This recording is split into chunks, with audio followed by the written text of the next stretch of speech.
Hello viewers. Welcome to Lubab, a screen from prison. This is the story of Carla Faye Tucker, a killer who became a preacher. At her execution in Texas prison, she smiled and closed her eyes.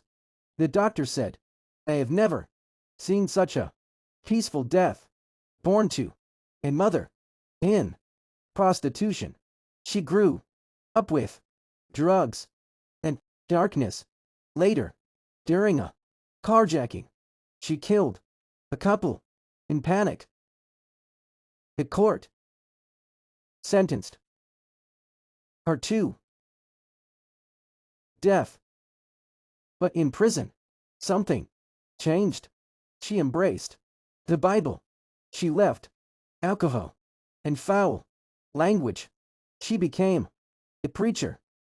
Transformed many inmates.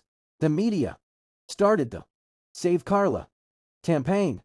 Even Pope John Paul appealed for mercy, but the court refused.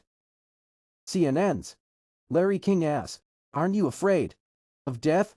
Carla replied, "No, I long to meet the Lord, who changed my life." Governor Bush declared, even if she were an angel, the law cannot forgive murder. Carla was executed, but her last words left a message. Justice cannot be compromised. As Imam Ali said, societies can survive with disbelief, but not with injustice.